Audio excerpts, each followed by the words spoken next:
My family and I have enjoyed this museum for many, many years, and I have worked and supported the Perkins School for nearly 2 decades. I'm very proud and delighted to moderate tonight's event. Around the world, 1.3 billion people with disabilities, 80% of whom live in the developing world, have contributed the least to the climate crisis, yet in many ways suffer the most. During just this past year, people with disabilities faced extreme weather events without access to adequate government responses or humanitarian relief across the globe, including heat waves in India and Vietnam, floods in Kenya and Nepal, a cyclone in Bangladesh, and hurricanes, as you well recall, here in the United States. Persons with disabilities are often most affected by hot weather. To illustrate, an Australian study of heat wave deaths over the period 2001 to 2018 found that 89% of fatalities had one or more disabilities. There's a similar figure from Vancouver, Canada. People with disabilities and climate disasters experience up to 4 times the global mortality rate compared to non-disabled people because of the scarcity of accessible early warnings, emergency shelters, and transportation, among other factors, including poverty. In the United States, disability communities face greater exposure to extreme weather and air pollution. Disturbingly, people with disabilities are encountering heat globally, with 138 countries recording their hottest ever temperatures over the past 12 months. These unmitigated disasters have resulted in people with disabilities more often facing death, injury, physical and mental distress, and disruptions to livelihoods, essential services, and relationships of care. Nevertheless, people with disabilities are too often excluded from climate negotiations, policies, and responses. To put that last statement in very concrete terms, 67% of parties to the Paris Agreement, 2/3, do not even reference disability in their climate adaptation policies. Hence, the global population is invisible. As the economists say, if you're not counted, you don't count. Consequently, governments have not taken the inclusive climate action that international law mandates and to which they have agreed.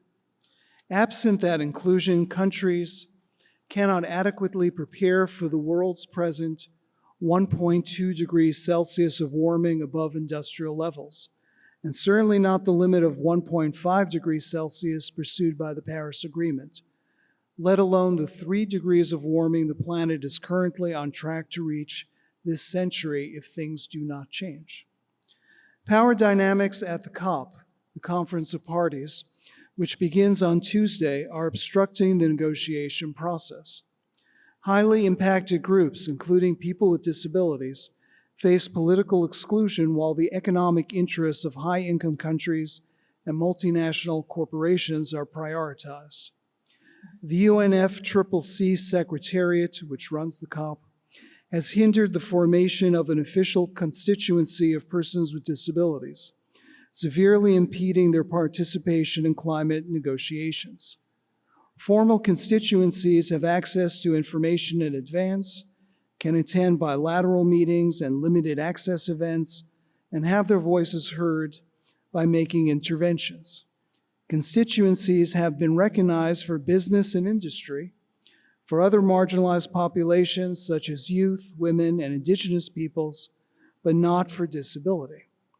Glaringly, while disability advocates face challenges accessing any negotiations and information, COP28 last year saw a record number of at least 2,456 oil, coal, and gas lobbyists granted access to the COP proceedings. Oh, and the CEO of the COP that's coming up in Azerbaijan has arranged side meetings on increasing oil production. Closer to home, newly re-elected former President Donald Trump, against all scientific evidence and everyday observation of climate change, vows to once again withdraw the U.S. from the Paris Agreement, jeopardizing the well-being of both present and future generations. This impending peril highlights the vital importance for climate activities of subnational advocacy and an international process that reconsiders power dynamics so that we can hear the voices of the most affected by climate change and be proofed against the irrational whims of country leaders with veto powers and the avarice of transnational corporations. Disability advocates have always focused on changing cultural attitudes. To advance climate justice, changing hearts as well as minds has never been more important. So what has been done? What can be done? What can we learn from our panel tonight? You'll hear from 3 passionate and impressive disability climate justice advocates.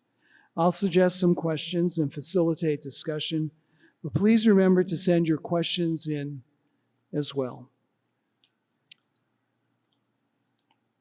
Valerie Novak is a dedicated policy researcher focusing on inclusive infrastructure, emergency management, and disability rights. With experience at local, state, and federal levels, she has played a key role in shaping policies that ensure equitable access to public spaces, transportation, and disaster preparedness for people with disabilities. Valerie has worked on legislative analysis, accessibility guidelines, and the integration of racial and environmental justice into policy frameworks. Her research and advocacy emphasize the need for person and community-centered practices that serve diverse populations, particularly in crisis contexts. Valerie, could you join us, please, on the stage?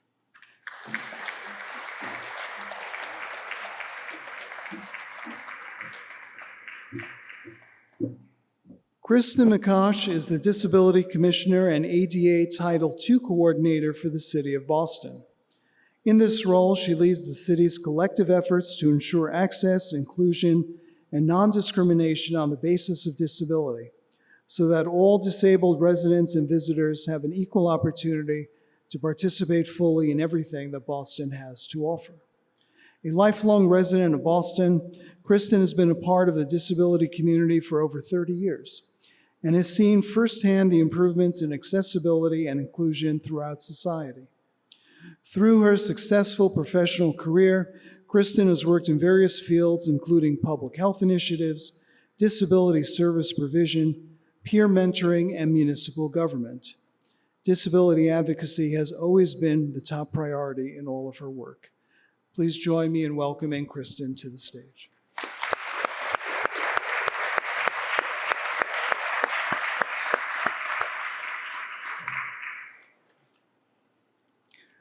Chris Bain has been an educator in Massachusetts for 20 years. During this time, she has worked with students on special education plans, focusing on supporting them in math and science.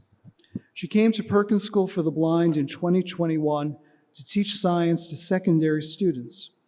Teaching students with visual impairments requires a focus on tactile and auditory representations of subject matter, which has been an exciting new challenge for Chris.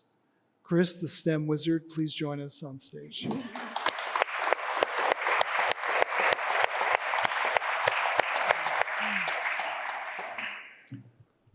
We'll begin our discussion by going my left or your left to right with Valerie and then Chris and then Kristen, and ask each of them to give us a 3-minute intervention overviewing their work and their thoughts. Hello, everybody. Thank you so much for coming out and joining us today. My name is Valerie Novak. I am a disability policy researcher, and I came to this work, well, in part because of what the other women on this stage do. And so we'll talk a little bit about disability and STEM, but I found this issue, we'll say, interning at an ADA office in the city that I worked at, and was tasked with taking a look at our emergency evacuation plans, of which there was none. So I went to the ADA coordinator of our city. I said, I didn't find anything. And she said, okay, I want you to go find some best practices. of which I found none. Instead, I found 3 ongoing lawsuits in 3 of the biggest and best resource cities in our country, precisely because there was not accessibility in their emergency management plans. I immediately knew then this was something that, in the face of changing climate, in the face of changing demographics, was something that not being addressed was only going to be exacerbated. Unfortunately, in my time doing research and policy, while we have made strides, there's still a huge gap in the amount of resources and focus that is paid to people with disabilities in climate preparations, in climate disaster response. The last however many years of my career, I've bounced around between working at a very local level to working at the federal level, and have learned that these roadblocks that we see, this lack of inclusion and centering of people with disabilities in these spaces, is not an issue that is just happening at one level or in one city, but it is an erasure that we have as a culture as a whole, and as we talked about a little bit, globally. But the more and more that we are seeing climate effects around our globe, the more and more it becomes intertwined with a conversation on disability.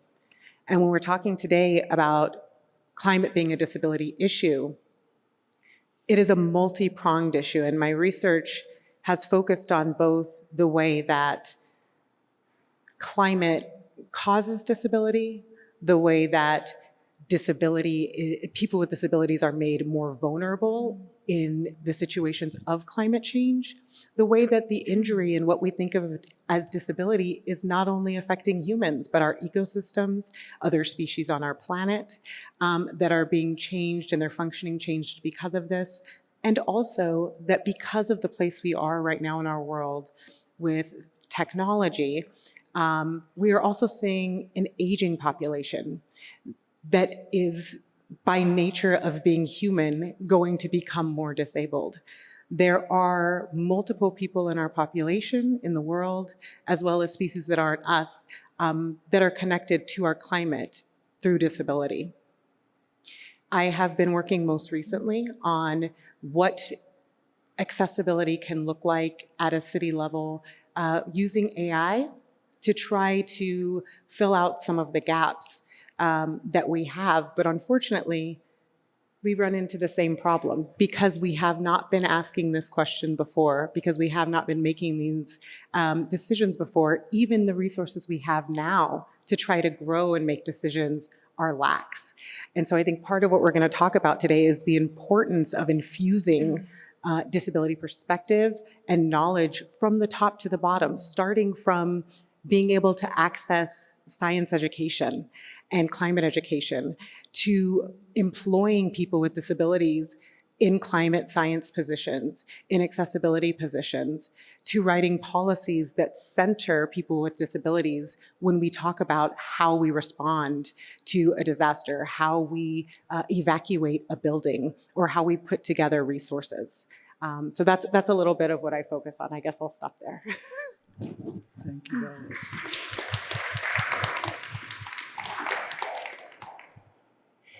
Climate change is a disability issue.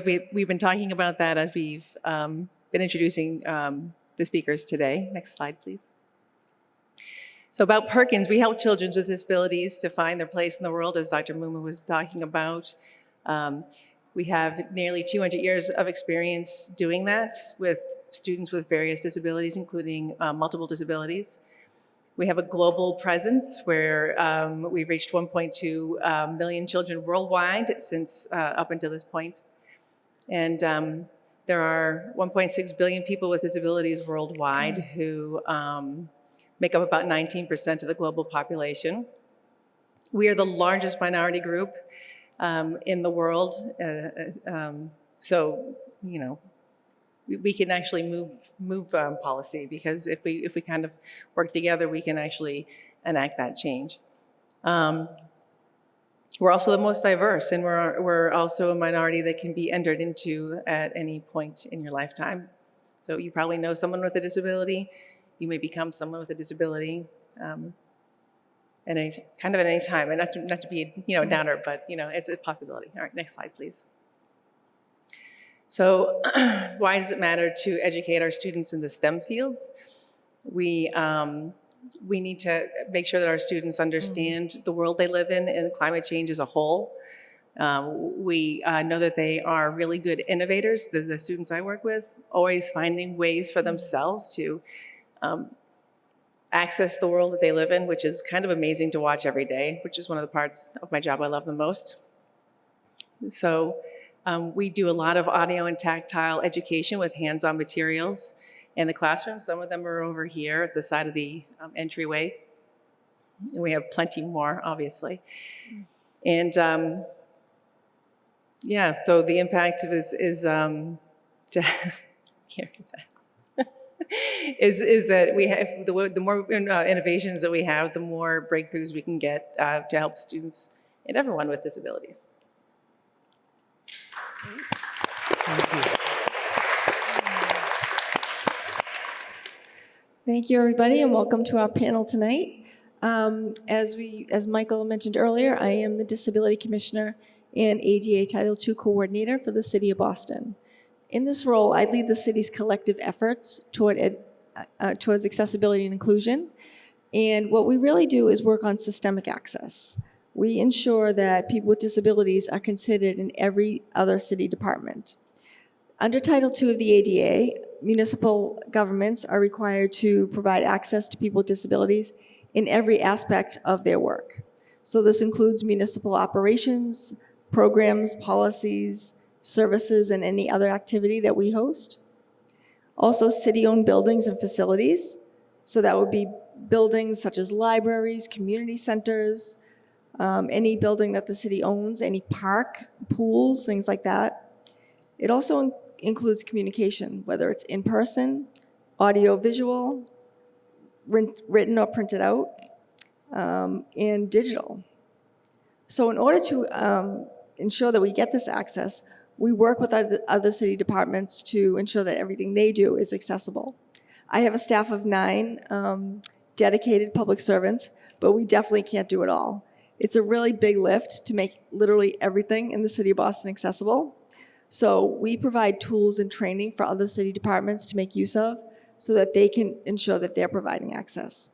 We have things like accessibility checklists that are really simple, people can use for meetings and events.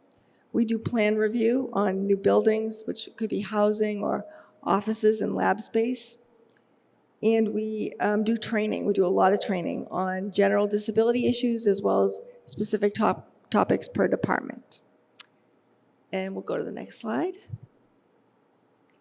Oh, sorry, that was the slide I just did. So we'll talk a little bit about our work on climate change. So we ensure that people with disabilities are prioritized in all city planning and work on climate change. And I kind of broke this down into 3 buckets. First is long-range planning. We have a department of the environment. We have an environmental chief. And what we do in long-range planning is reimagining and vision planning for large-scale impacts of climate change. This is things like creating policies to reduce carbon emissions and implementing fossil-free building codes. And those are going to take a long time. So we make sure that we're in those discussions. Raising existing buildings from the ground up, so the first floor is often elevated, and planning emergency evacuations and sheltering that has accessible infrastructure as well as policies, programs, and transportation. Mid-range mitigation is things like using climate infrastructure to expand universal access gradually and incrementally. An example would be adding curbside EV chargers as a way to make both the charger and the parking space accessible. We also plant trees strategically and abundantly to help with shading and cooling of the city. But we do have to be aware that trees impact the public right of way, so we want to make sure that stays accessible. Short-term solutions that we implement are increasing heat resilience, creating accessible messaging on extreme weather events, My office has created videos in ASL that we consider evergreen. They're things like heat emergencies, snow emergencies, things like that we can deploy when these things happen. And we also look at deploying seawalls temporarily when there's a flood watch. And we make sure that the public right-of-way stays accessible during those. And then finally, I'm sure you've all seen the bike lanes being built all over the city. And those have a big impact on carbon emissions, but they also impact access for people with disabilities. So those are just some of the things that we work on, and I will stop there. Thank you.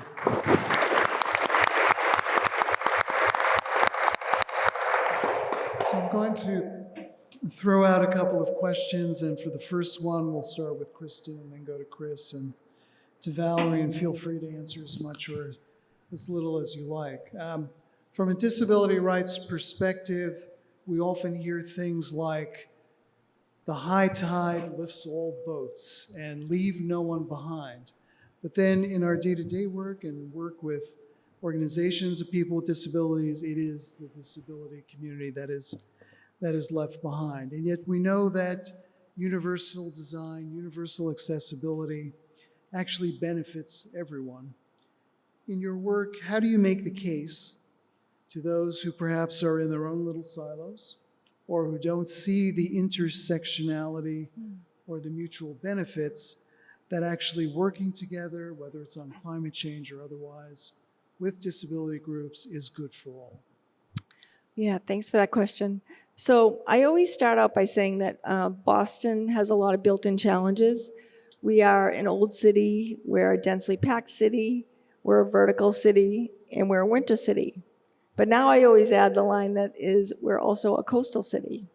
So we have a lot of built-in challenges, but I want to make sure that we don't have any baked-in challenges, which means we don't create barriers, we don't allow barriers in any policy planning. Things like when we're deploying emergency sheltering, we ensure that people with disabilities can bring a service dog with them, that they're not separated. Those are big issues to people with disabilities that some might not consider. Now, to your point about working together, we have a lot of challenges as a city, but we also have a lot of benefits. Like Michael can attest to, we have institutions of higher learning. We have really brilliant brain power in this region. And we also have political will in City Hall, Boston City Hall. Mayor Wu and her administration is firmly committed to battling climate change and working on green infrastructure. So I don't meet a lot of resistance, luckily. However, I do a monthly call with disability commissioners from across the country, and it isn't the same everywhere. So it makes you a little bit nervous about how people are planning things. But I don't meet a lot of resistance, but at the same time, I do always have to be the person in the room to say, don't forget about accessibility, don't forget about people with disabilities, because I feel like if we weren't there, it could get overlooked. And we don't do a perfect job, but I think we do a really good job in collaborating with other departments in the city. What I can say is that universal design is a really important factor, something you mentioned in the question. Anyone who kind of runs into it, you saw some instances of that in the classroom, Valerie. When you run into it, it makes all the sense in the world, and it's no harder to do than making a poster. It's not really that much harder to do. So I think it's an easy win for winning people over to universal design. That's my take on that question. The first thing I think of when you are talking about the phrase about the high tide and the boats is that, but when there's a storm, we're all in the same water together too. And sometimes that's the moment when we get really obsessed with like our own boat and not what anybody else is doing. And I feel like that's what happens with disability a lot. I think our most recent example of this has been the way that the COVID pandemic has been navigated, where it was a very, very clear example of the sort of lack of will, not just at our political levels, but even within our communities, to really look at and figure out a way to make things work that works also for people with disabilities. And so I think as community, especially now, there is ways for us to come together and support each other, but that one starts by recognizing other people's boats and maybe what they need to stay afloat, as well as what we need to stay afloat. And I think really more than ever, we are at a place where we maybe have the capacity to come together a little bit more as a community towards climate change. I think we're getting to a point where we're a little bit more on the same page kind of across the board on climate change.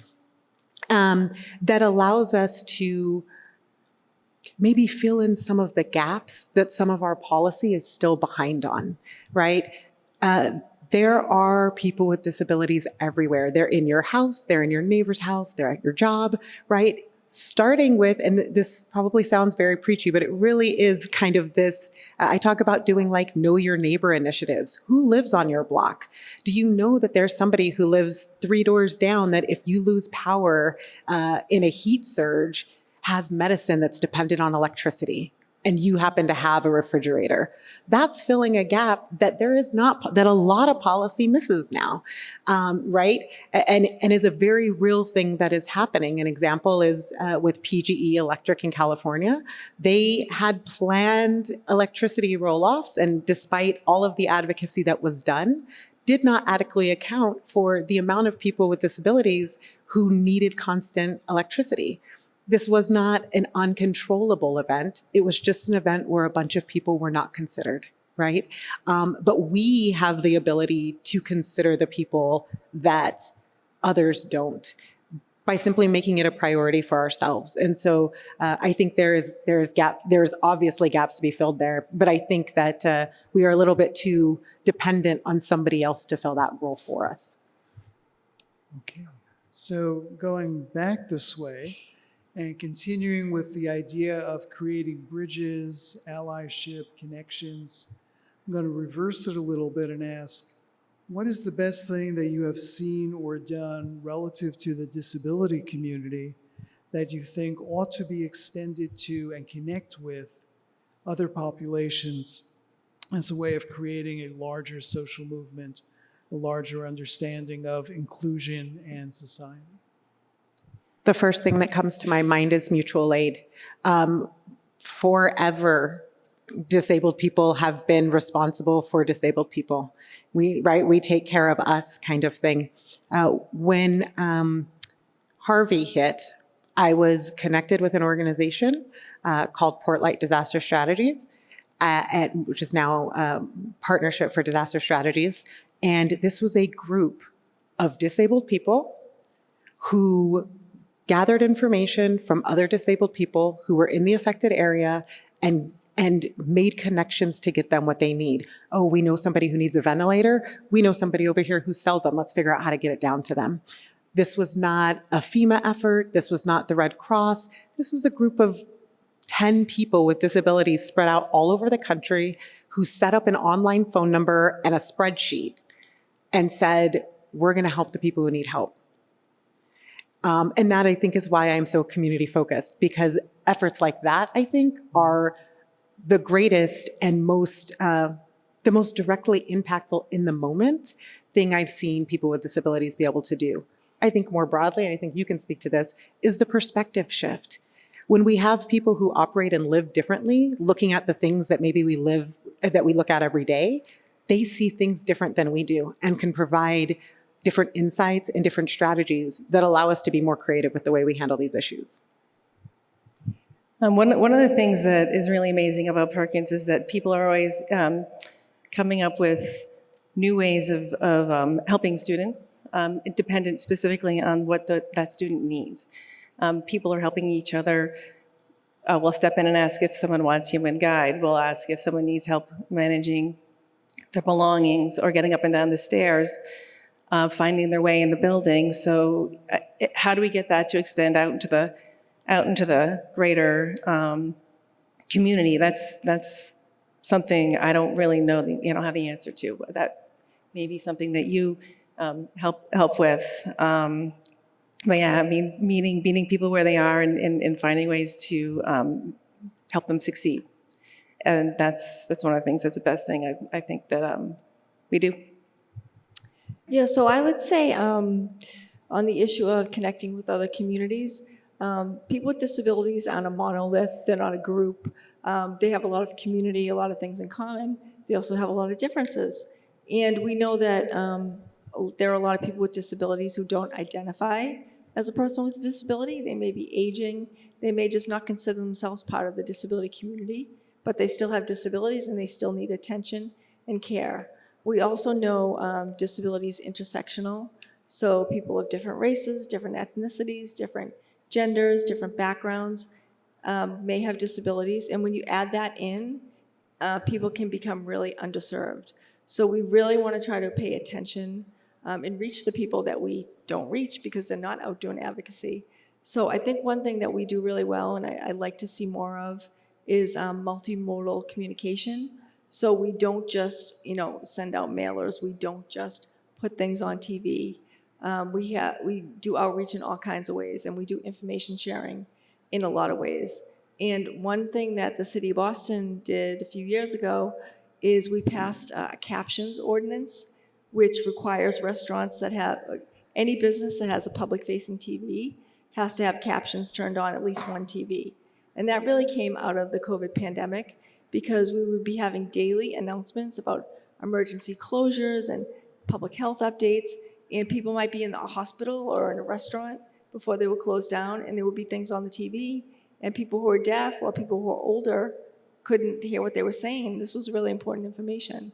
So the City of Boston, my department, made sure that we had ASL interpreters at every mayoral press conference, and we ensured that information went out in many ways. We do telecalls, robocalls, we do TV, we do ASL, we have captions, but I really think multimodal communication is a thing that we do well, and I would love to see that replicated so that we do reach people in other communities.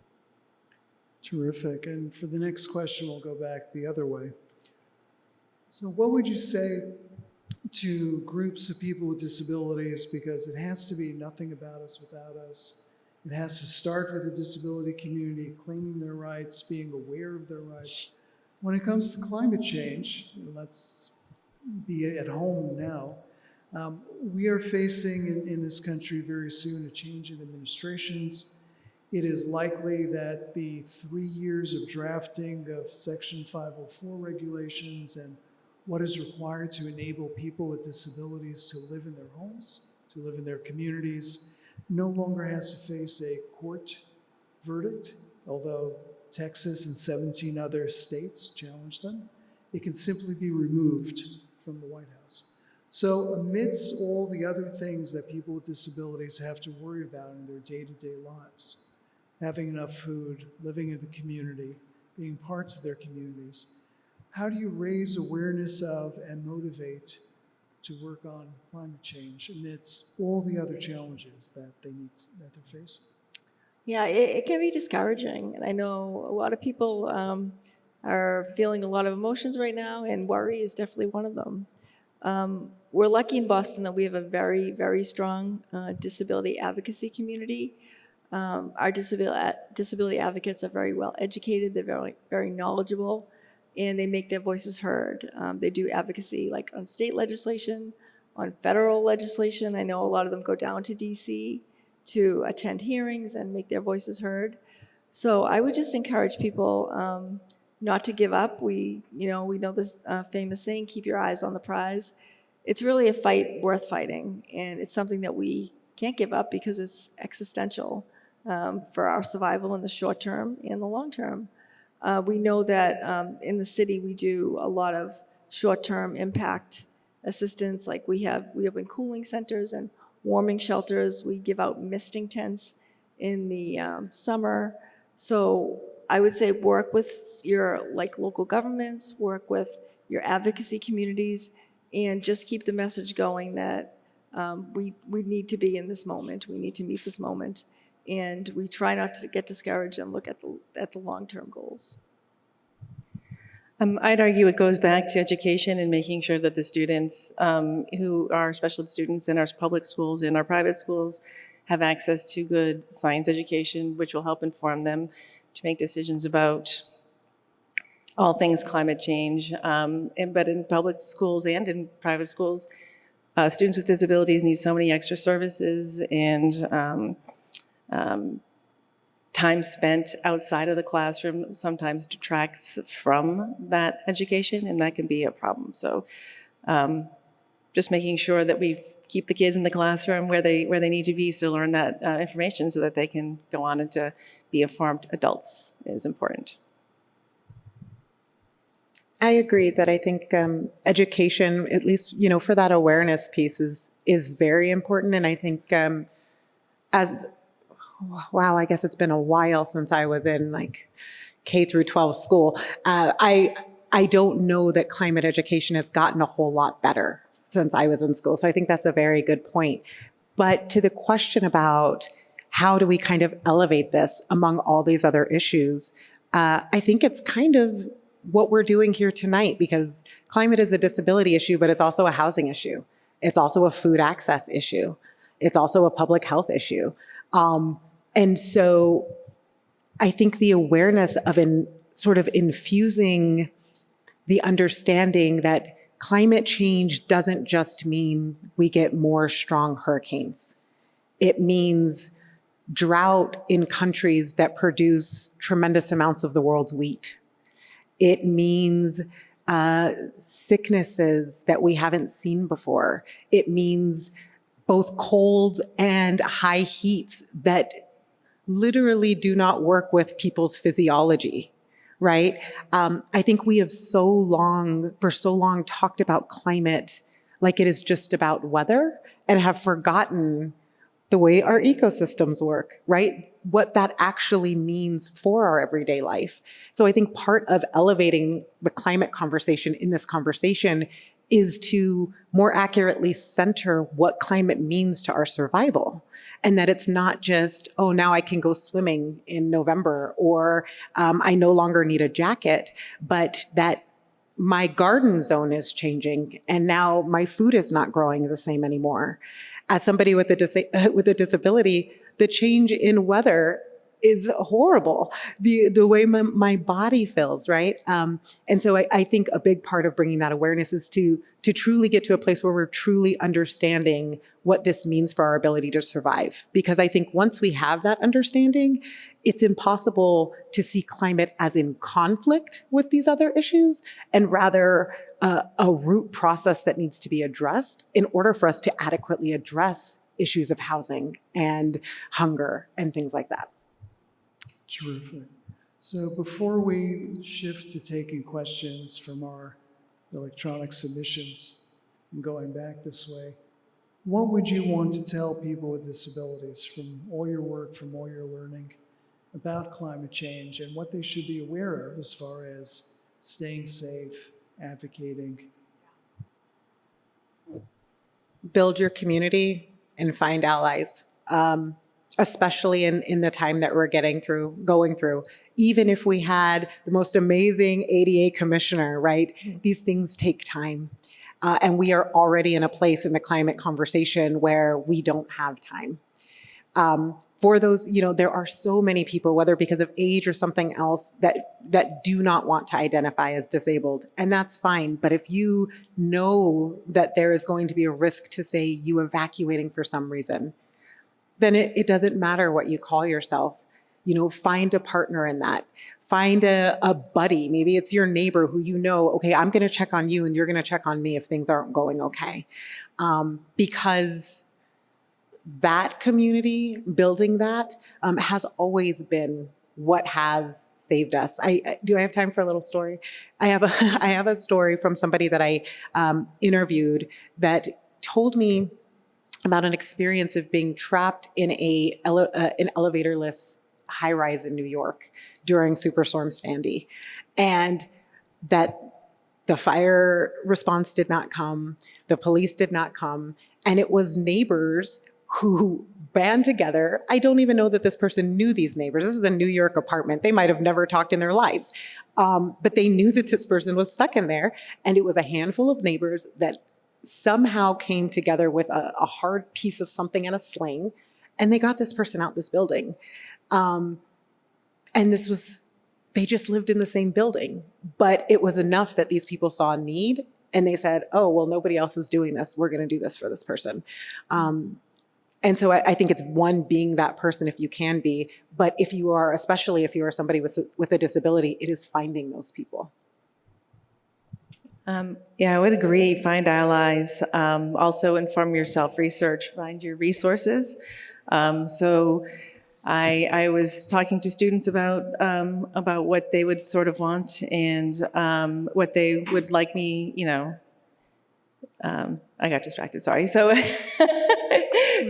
so find your allies, know who you have around you that can help you, make friends with your neighbors, and that's sometimes hard to do, especially in cities, and know your resources. And kind of, know if you have a climate disaster happening in your neighborhood, how you're going to go someplace safe. So do a little research on sort of like an escape plan.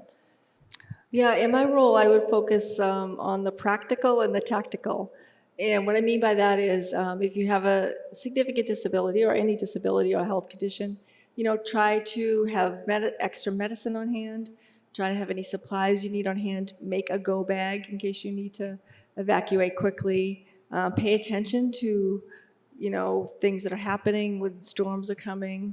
And we offer emergency alerts, text alerts, sign up for those things. You can call the city and let us know if you need electricity because of a ventilator or something else, and we could work with the utility companies to make sure that those people are prioritized. So really, the government will do all it can do, but in a lot of ways, we can be on our own when it comes to like individual things, because you may not be able to get medicine, you may not be able to get certain supplies. So please, I would emphasize, take this seriously and take care of yourself, and planning for having supplies and medications on hand for a few weeks anyway. So we have a number of great questions. I'm going to try to combine one or two. One is, what's the one thing that I could do in the near term to help influence climate policy to be more inclusive of people with disabilities? And a related question, which I think you can handle as a bunch. Can we think about and elaborate on the impacts of accessible city infrastructure and the movement towards smart cities as to what is being done locally and nationally to ensure maintenance of such infrastructure, and also how to make it disability inclusive? And Kristen, would you like to start on that? Yeah, I can talk a little bit about the infrastructure. What we're seeing now, Boston is having a huge building boom, and the new design in buildings looks at moving utilities and building systems to the top floor rather than in the basement, because we know we are facing rising tides, we're facing real threats from the coast. And when you move systems to the roof, that means you won't lose electricity, you won't lose heating and cooling as quickly. You'll be able to maintain those systems safely. We're also looking at rebuilding low-lying areas with berms and natural elements, things like that. So infrastructure is a big piece of the work in Boston. And every project we look at considers climate change. So you look at how relevant it is now compared to just 10, 20 years ago when the Seaport, the brand new neighborhood in Boston, was being planned. It seems like climate change wasn't even talked about. And now it's always like first and foremost in any planning. So I would say those are a few examples of infrastructure. All right. Okay. I love the infrastructure question, but I won't go there. I'm an urban planner by trade, and so that speaks a lot. But on the policy piece, I think one thing that we can really focus on that I think will have a lot of impact. So first, get educated, right? Especially, even if you are a person with a disability, there are so many different kinds of needs out there that even your lived experience is not going to cover what somebody else needs. So one, educate yourself on where the gaps are. We can definitely give you some of those, but depending on where you live, depending on your neighborhood and your resources, what might necessarily be needed for somebody with a disability could vary, right? So the education is first, and then get involved locally. go to where some of these infrastructure decisions are happening, when we're talking about plans for things like how our city responds to a massive snowstorm. That is a place where I think people underestimate how much showing up to a city council meeting and making your voice heard can make an impact and can change the way things are done. Making demands directly of your council or your mayor, depending on how the government is set up here and in the cities surrounding. And sometimes even just having multiple people that show up to different meetings and say disability. And it's very, very sad that the bar is that low. But sometimes this is a thing that people have literally not thought about. So sometimes just going to that meeting and being like, hey, is there anything in there about disability, starts a conversation that maybe the people that are sitting up at that stage have never had. And so I really want to empower people to get involved in their local response, because you can bring so much information, but also pressure to address the gaps that are existing. Terrific. So we had a question that reverted back to the figure we threw out at the beginning. About 80% of the 1.3 billion, now actually more like 1.5 billion, people with disabilities around the globe living in developing countries, the global south.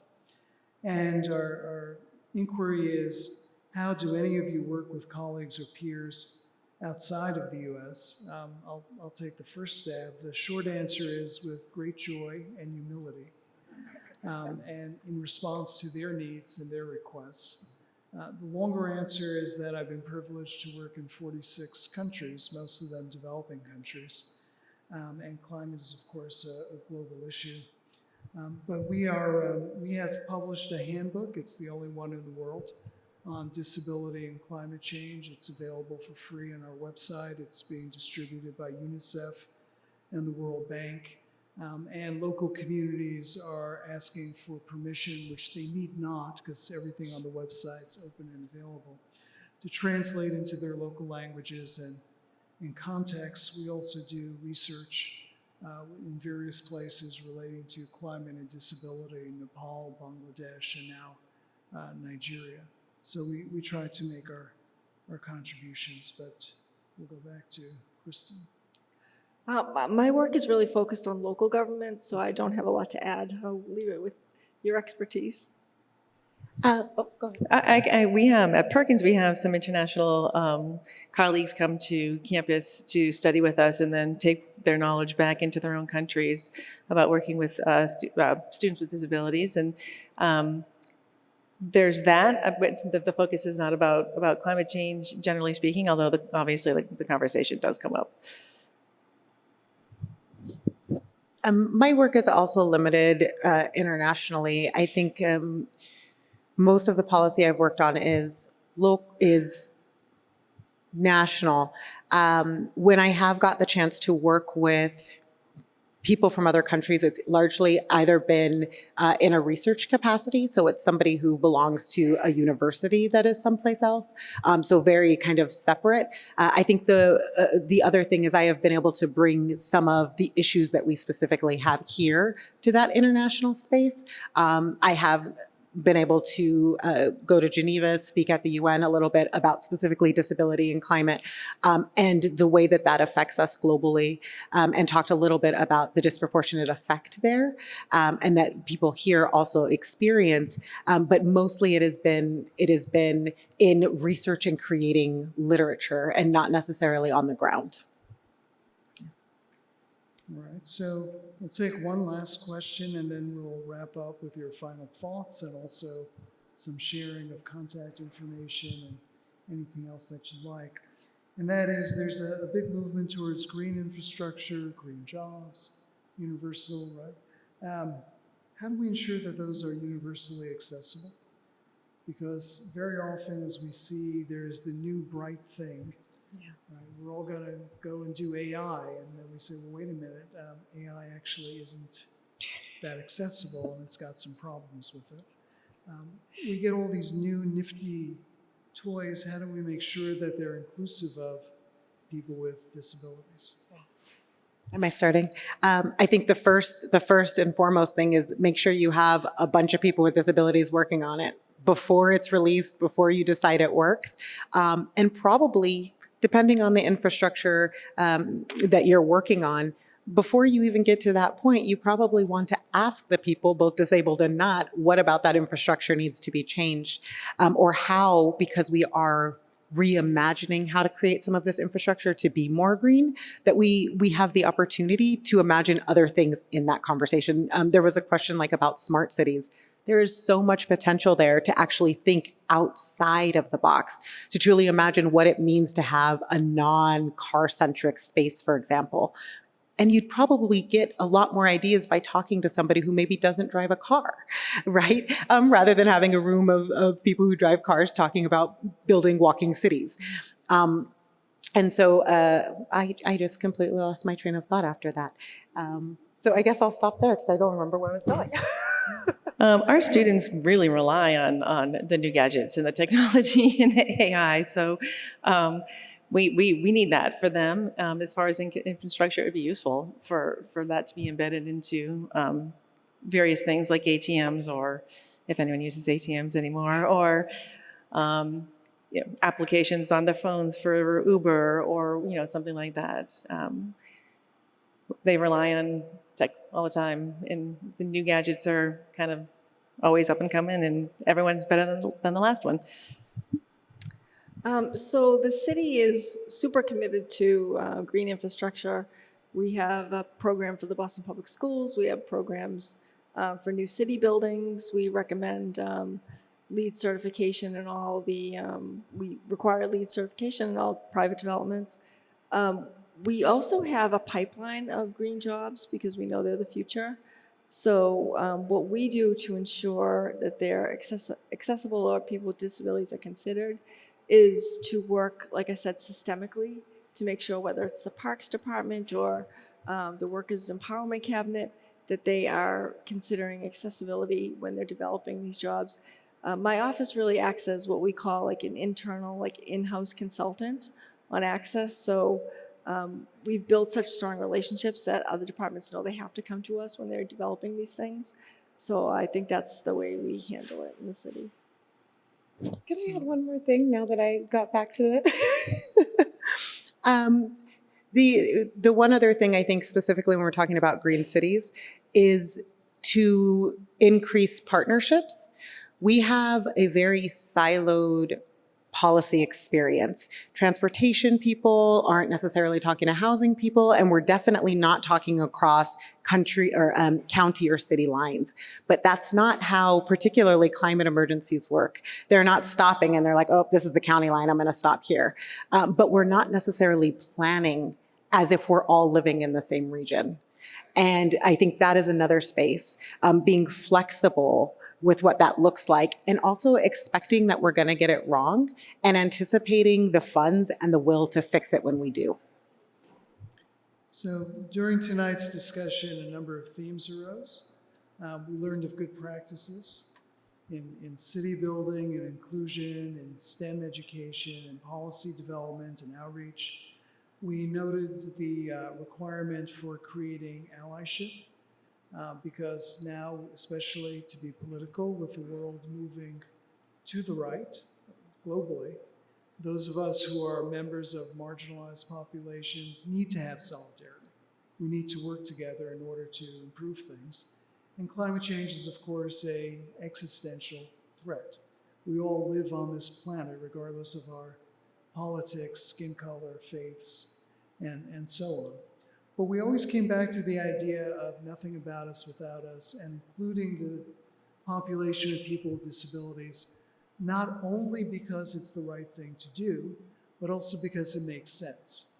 People with disabilities, just like everyone else, know their lives better than anyone else, have disability knowledge, have techniques. We like to say within the community that people with disabilities are problem solvers. We come up with solutions. We have to, because that's how we mediate our day-to-day lives. So these are some of the themes that we came away with. Would either any of you like to leave some contact information or direct the audience to a website or otherwise provide resources before we wrap up? I mean, I am always excited to talk about these conversations. You can just email me at valerie@valerienovak.com. That is with a CK and not just a K. I am a science teacher, so I'm probably not the person to directly contact at Perkins. You can go to the Perkins website, and you can find a variety of tabs there to navigate around and see who best fits your needs.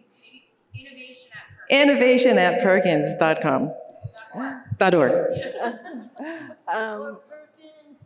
I remember the Instagram. It's like Perkins and then Perkins Vision and then CBI Center.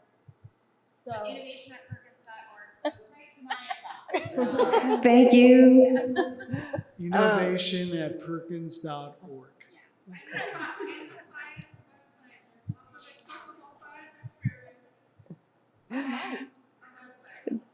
All right, people are eager to talk, I can tell, so I'll just wrap it up.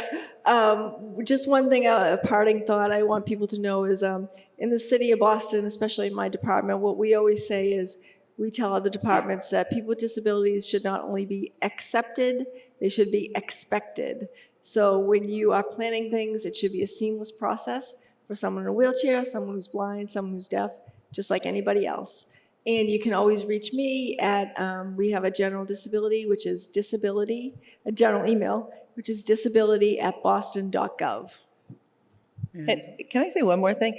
So people with disabilities are amazing innovators. They're constantly coming up with things that work well for them, and therefore work well for other people with similar disabilities. So, they should always be part of the conversation.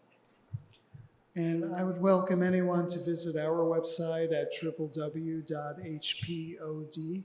harvardprojectondisability.org.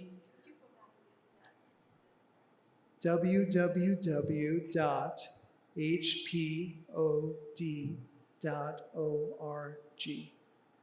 And for tonight, we, the panel, would like to thank the museum and also thank Perkins for inviting our participation. We thank all of you for attending and joining us, either here in person or virtually. We thank our ASL people for allowing us to communicate despite our illiteracy. We wish you well. There is a reception at the back of the room. If you would care to join us, we will be here afterwards. Thank you so much.